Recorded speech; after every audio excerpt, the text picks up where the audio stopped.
Everyone, I have a confession that I'm gonna make right here on air. I am a total paranormal, ghost, afterlife nerd, and I totally geeked out during my visit to the historic morgue in Ozark. You gotta see it for yourself, so take a look. You guys, it is spooky season, and the inner spook in me is really coming out because I'm at one of the most haunted homes in the United States. It's been raided. It is right here in Ozark. It is the historic morgue, which is now an Airbnb. And I'm gonna knock and see what we can find out. Hi. Hello. Come in. All right, so we are at the historic morgue, which is now an Airbnb with the owner, Alta Bivens. Alta, thank you so much for having us. Yes. The inner geek, paranormal freak in me is like really having a day here. So where should we go first in this amazing establishment? So the bathroom for the guest is actually the embalming room. Okay. So I'll take you in there first. You guys, embalming? Okay, so for people that are like, what does embalming even mean? That means what? So they take all the fluids out of the body, put different chemicals in it to extend the life of the body, I suppose. Okay, the life after life. Yes. Okay, so this is actually where, I guess, the undertakers. The work happened, yeah. The work happened, Yeah. the unfortunate deceased bodies would be, and this is like an actual, like, table that they would use? It is. So this is an actual embalming table from the 30s. It was in Forsyth. So a lot of people have spent their last day, on Earth on this table, so. Wow. Okay, so let's backtrack a little bit. How did this establishment come into your ownership? So I just thought I saved an old church. Okay. I just thought, what a neat building, and I actually looked at it, not for myself, but then I fell in love with it and ended up purchasing it and opened an antique shop. Okay. Then all the history started coming about, and I learned a lot more. So you learned that there was actual paranormal activity happening in here. Wow. And you actually do have some historic artifacts from back in the day of the 1930s when it was actually the morgue. Yes. Can you show me where that is? Yes. Okay. So it was used as a mortuary actually as early as 1910. So 1910. with this framed area in the living room, so we've got some handwritten receipts from the Robertson brothers here for Ozark Undertaking Company. That was 1923. This photo was taken around 1912. Mr. Klepper, he had Klepper's Funeral Home here for many years. That's him out front with his hearse.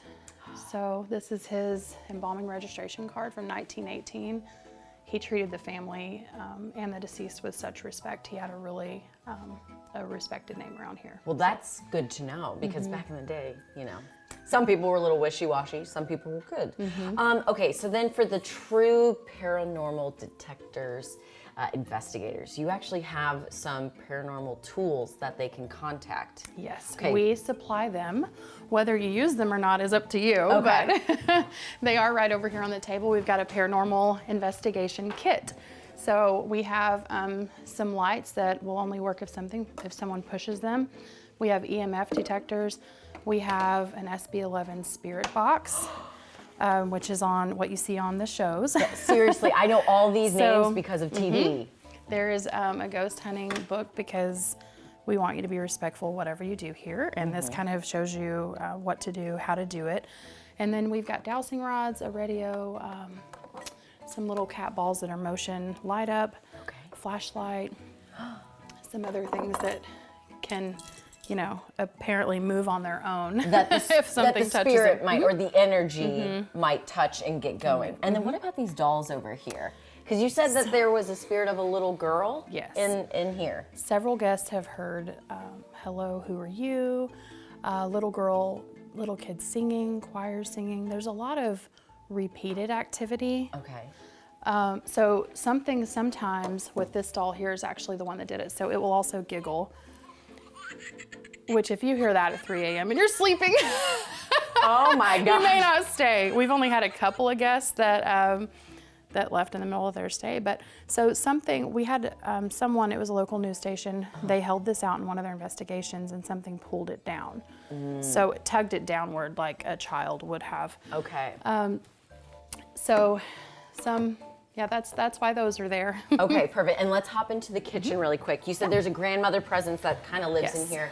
Yes. And this is like, what's all in here that people can see when they're staying? So there are some cute little souvenirs. There's some shirts that say "I survived the historic morgue," coffee mugs. There's also some historic photos, so you can see what our old courthouse looked like, what the new courthouse looks like that's currently there, this building used to look like, and this door also has opened and closed for a lot of guests when no one is near it.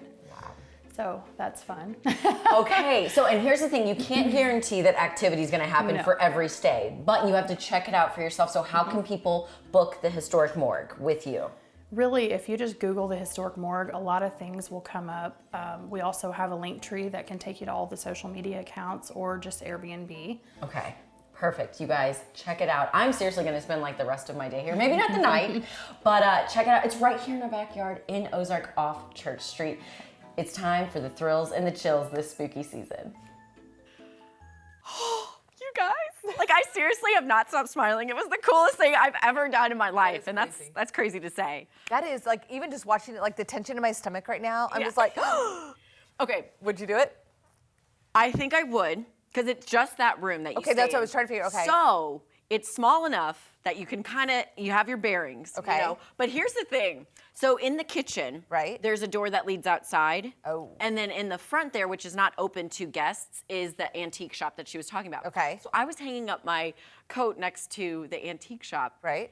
And the door slammed shut. And our camera op, Grant, has probably never seen me run that fast. I was like, Grant, no.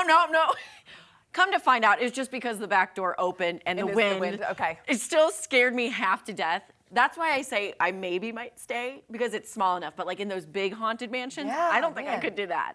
But the other crazy Oh. thing is I actually stayed like 45 minutes to an hour after we were done Right. shooting, and I just spoke with Alta and her mom, Right. and and I read they have a guest book with all the, experiences, yeah. and oh my gosh. That's why I would want to stay, because they were like, we got in touch with the little girl, we smelled Right.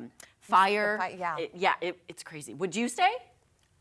No. Do you not dabble with the paranormal? Okay, no. I would stay during the day. As soon as it gets dark, I'm out. Yeah. And so I think that that's like, because I totally think it's all real, and I think that it is happening. Yeah. And there's all that crazy going on. I even had to ask Alta before I left. I was like, so do I need to like say a prayer or anything? She's Right. like, you can if you'd like, because there have been people that have left with something attached. yeah. And I was like, dear Heavenly Father, please, you guys stay here and entertain other people. I'm going to leave now. So, Oh, I'd be like, oh. right? Yeah. So No. you guys check it out, Ozark. It's right off the square. She is an amazing Airbnb host, and we'll be back now, switching gears.